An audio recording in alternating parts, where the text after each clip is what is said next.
Bust point છે 10.5, આપણે 11 રાખીશું.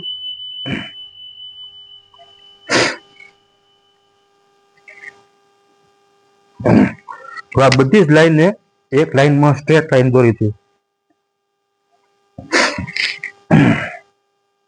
મારો ઉદ્દેશ ફ્રેન્ડ્સ એવો છે કે આપણા ભાઈઓ નવું નવું કાંઈક ક્રિએટ કરે, નવું શીખે. જે પરંપરાગત ચાલે છે એમાં કાંઈક નવી આવૃત્તિ નાખે. તો આપણું 15.5 શોલ્ડર છે બેકનું, તો આમાં અડધો ઇંચ પહેલા સર્વપ્રથમ માઇનસ કરીશું, એટલે 7.25. હવે પ્રથમનો આપણે આર્મહોલ કેટલો રાખેલો, મૂંઢો 6.5 ઉતારેલો છે, તો 6.5 પણ આમાં પણ આપણે 6.5 જ ઉતારીશું અત્યારે હાલ પૂરતી.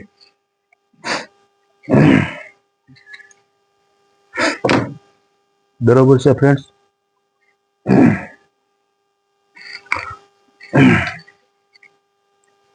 7.25 અહીંયા પણ રાખીશું. આપણી અપર શેષ છે 34 પ્લસ 0.75, એટલે 0.5 ઇંચ પ્લસ કરશો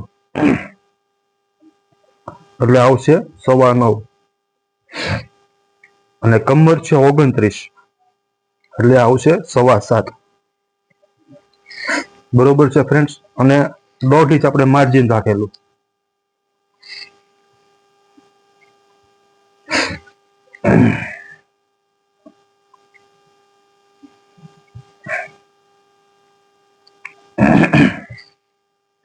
આ લાઈન અને આ લાઈન આપણે એક સ્ટ્રેટ લાઈનમાં દોરીશું. આમાં આપણે મિડલ એક પોઈન્ટ મારીશું. હવે 15.5 આપણો શોલ્ડર છે એક્ઝેક્ટ, એ મૂકી દઈશું.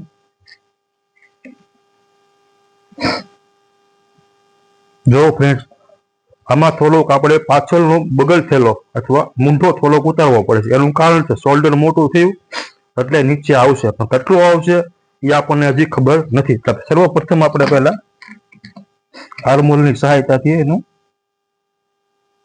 ડ્રો કરી લઈએ. આર્મહોલ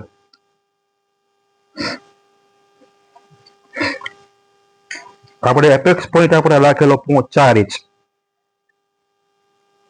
આ 4 ઇંચ અહીંયા આવશે, આ 4 ઇંચ અહીંયા આવશે, આ 4 ઇંચ અહીંયા આવશે. અને એક સ્ટ્રેટ લાઈન દોરી લઈશું.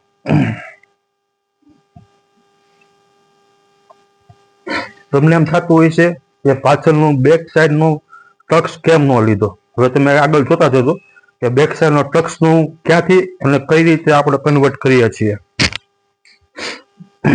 આપણે 3.25 ઇંચ ગળાની બ્રોડનેસ દઈશું અને 1/2 ઇંચ આપણે શોલ્ડરમાં દબાવી દઈશું.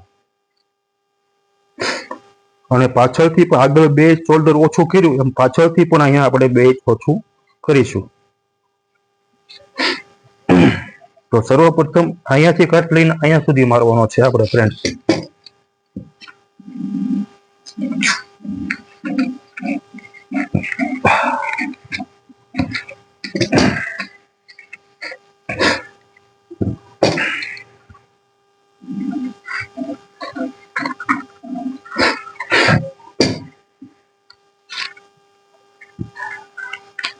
જોઈ લો ફ્રેન્ડ, અહીંથી આપણે શોલ્ડર ઓછું કર્યું છે.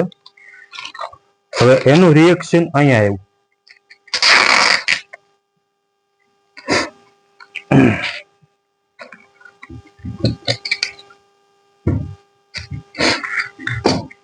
જોઈ લો ફ્રેન્ડ્સ, શોલ્ડર આપણે અહીંથી ઓછું કર્યું છે, એનું રિએક્શન અહીંયા આવ્યું.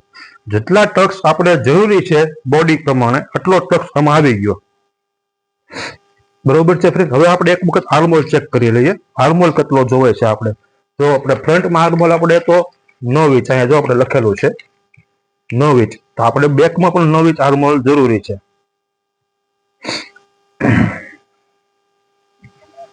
આમાં આવે છે 8.25,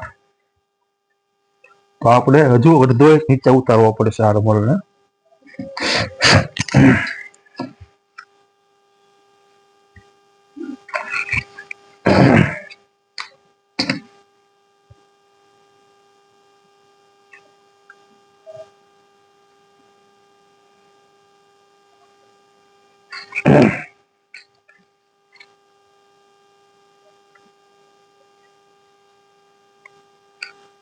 જોઈ લો ફ્રેન્ડ્સ, નવ આવી ગયો આપણો બેક સાઈડ નો આર્મોલ. હવે અહીંથી આપણે એક સ્ટ્રેટ લાઈન દોરી દઈશું.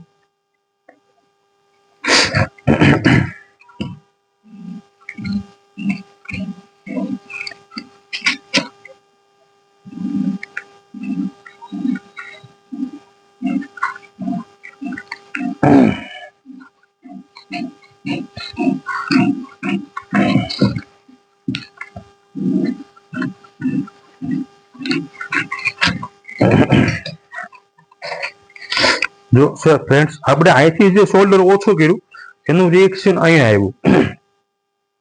હવે આપણે અહીંયા કમરનો ચોથો હિસ્સો મૂકી અને પ્લસ એક દાંતનું લઈએ તો બસના ભાગમાં આપણે પાછળના ભાગમાં અડધો ઇંચ મોટું થવાનું હતું.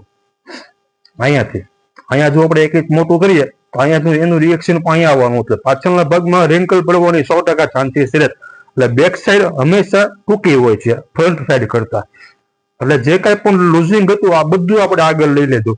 પાછળના ભાગમાં ફ્લેટ છે એકદમ, એટલે ટોટલી વસ્તુ ફ્લેટ આવી ગઈ છે. હવે આપણે આ લાઈન અને આ લાઈનને આપણે એક સ્ટ્રેટ લાઈન કરવાની છે, મહત્વની મુદ્દો.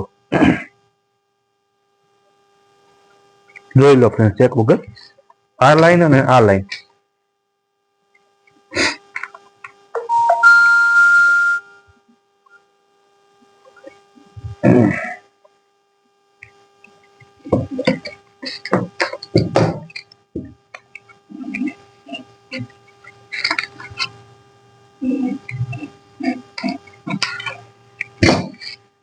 હવે આપણે આમાં કોઈ પણ પ્રકારનું ગળું આપણે દોરી શકીએ. એક્ઝામ્પલ તરીકે તમે 10 અને 11 ઇંચ સુધી આમાં તમે કરી શકો. 11 સુધીનું આ ફર્મો આપણો આવી ગયો. હવે 12 ઇંચ હોય અથવા 13 ઇંચ હોય, એ ડીપ ગળું કરવું હોય તો આપણે એનો અલગ થોડુંક વ્યવસ્થા કરવી પડે, અલગ એનું થોડુંક પ્લાનિંગ કરવો પડે. તો 11 ઇંચ સુધીનું આપણે આમાં કોઈ પણ રીતનું ગળું આપણે કટિંગ કરી શકીએ. પાછળથી આપણે કોઈ પણ શેપ આપવા ગોળ ગળું, પાન શેપ કે ત્રિકોણ કોઈ પણ પ્રકારનું આપણે શેપ ગળું આપી શકીએ. તો બેક સાઈડ આપણી અત્યારે કમ્પ્લીટ થઈ ગઈ છે. અહીંયા આપણે એક નોચ મારી દઈશું. બરોબર છે ફ્રેન્ડ્સ. હવે આપણે ફ્રન્ટ સાઈડ લેવાની છે કે જે સાઈડના હિસ્સાને આપણે કમ્પ્લીટ કરે. જોઈ લો, આ હિસ્સો અને આ હિસ્સો,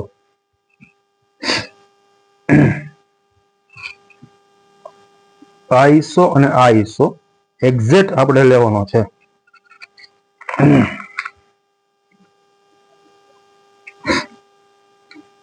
એક્ઝેક્ટ આ માટે આપણે લેવાનું છે.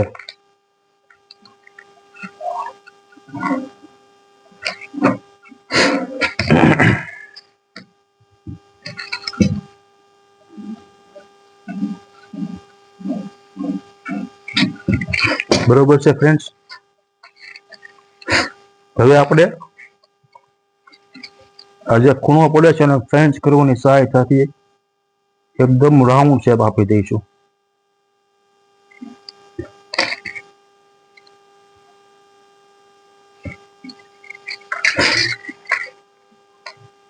અને આ પોઈન્ટને આ પોઈન્ટ સાથે મેળવી દઈશું આપણે.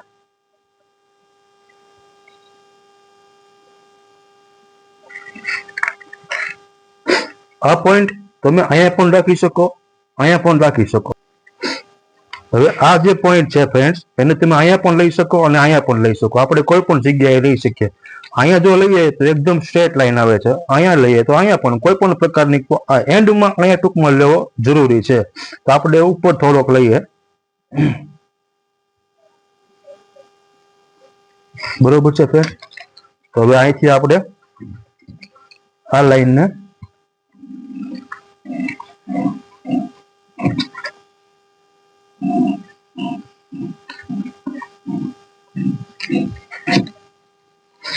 લઈએ. બરોબર છે ફ્રેન્ડ્સ. હવે અહીંયા એક આપણે પોઈન્ટ મારી દઈશું.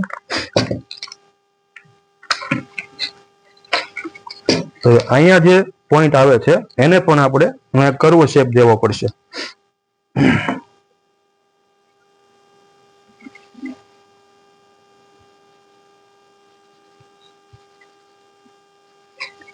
એ પણ હાથથી પણ દઈ શકો અથવા ફ્રેન્ચ કરવાની સહાયતાથી પણ તમે દઈ શકો.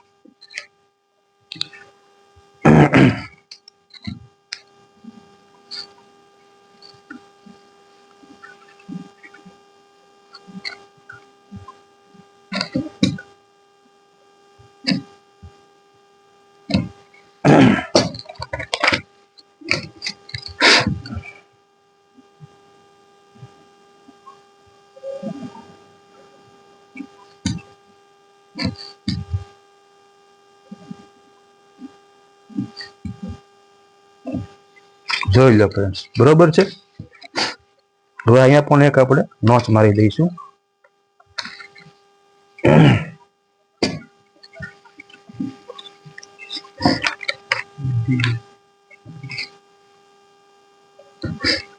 હવે આપણે આ લાઈન અને આ લાઈન, હવે ફ્રેન્ડ્સ આ લાઈન અને આ લાઈન આપણે એક સ્ટ્રેટ કરવાની છે. જો આ લાઈન છે અને આ લાઈન છે, બરોબર છે ફ્રેન્ડ્સ. તો આ લાઈન અને આ લાઈનને સ્ટ્રેટ કરવા માટે એક સ્ટ્રેટ લાઈન દોરીશું આપણે. આ જેટલો પણ વધારાનો હિસ્સો છે એ બધો નીકળી જવો છે.